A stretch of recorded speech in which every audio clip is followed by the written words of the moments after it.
Have you ever, ever, wanted to travel to the future? What if I told you it's not just something out of a sci-fi movie, but a real, actual consequence of the laws of our universe? Well, today, we're going to break down one of the most mind-bending ideas in all of physics, time dilation.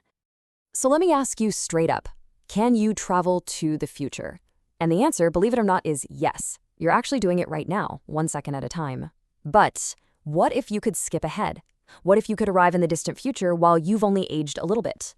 That's what we're talking about. And it all comes down to how time itself, well, how it actually works. To really get our heads around this, we're going to start with a classic story from physics. It's a thought experiment, often called the twin paradox, and it's honestly the perfect way to make this super abstract concept feel real. Okay, so picture this, two identical twins, both 40 years old. One of them stays on Earth, but the other, our space twin, she hops on a spaceship that travels at nearly the speed of light. Now for her, the trip out and back feels like just 2 years. But, and this is the wild part, when she gets back to Earth, she finds out that 60 years have passed for her sibling. The twin on Earth is now 100 years old, while she's only 42. So how is that even possible? This right here, this quote, gets to the very heart of the matter. As our source material puts it, the elapsed time for a process depends on which observer is measuring it.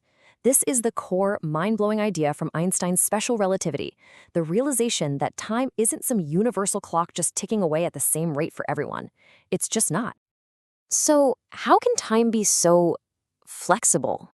Well, the answer lies in one single, totally unbreakable rule of the universe. And this one rule, it underpins literally everything we're about to talk about. It's the key that unlocks this entire mystery of time and space.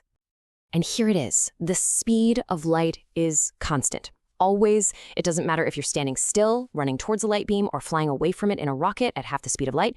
You will always, always measure its speed as the exact same number. Now that sounds simple, right? But the consequences, oh, they are absolutely profound. Okay, so how does a constant speed of light lead to this stretchy relative time? Well, let's use a brilliant thought experiment that Einstein himself came up with to help visualize it. Imagine a very special kind of clock, and it's on a spaceship. It's super simple. It just works by shooting a little pulse of light from the floor up to a mirror on the ceiling, and then back down again.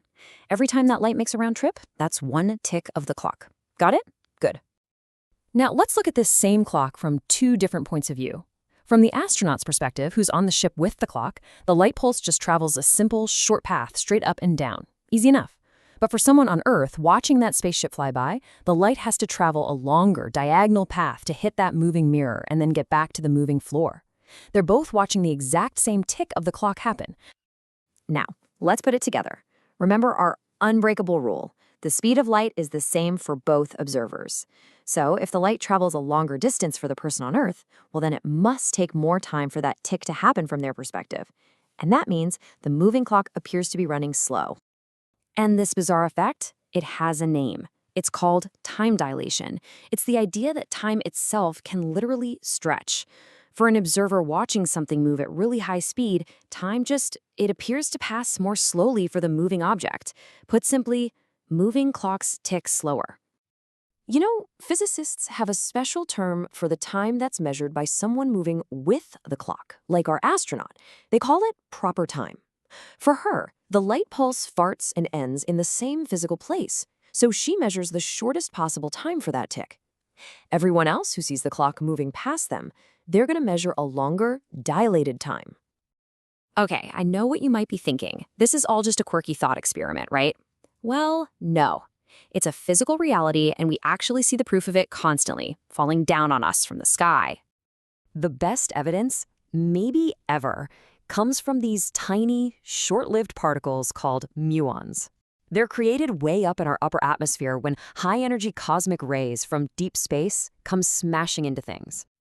So here's the crucial thing about muons. They have an incredibly short half-life. We're talking about 1.5 microseconds when they're at rest. Now, based on how fast they're going and how far they have to travel to reach us down here, classic physics says almost none of them should survive the trip. They should just decay long before they ever get here. But that is not what we see. Not even close. We detect a huge number of them on the ground, way more than we expect. The difference between what physics should predict and what we actually observe is just massive. So what's going on? You guessed it, time dilation. Because these muons are traveling at nearly the speed of light, their internal clocks slow way, way down from our perspective. A muon's own proper lifetime might be just a couple of microseconds, but to us, here on Earth, that same lifetime appears stretched out to over 7 microseconds. And that gives them more than enough time to finish the journey and hit our detectors. It's amazing.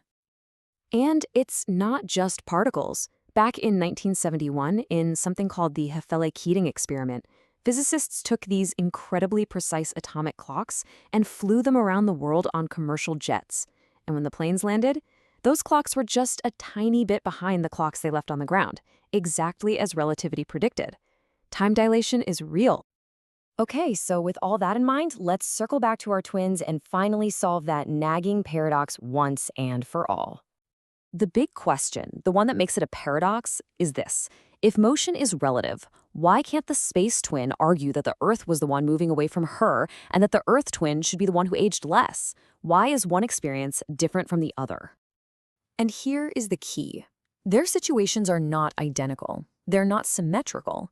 The twin on Earth stays in a single state of steady motion, what physicists call an inertial frame.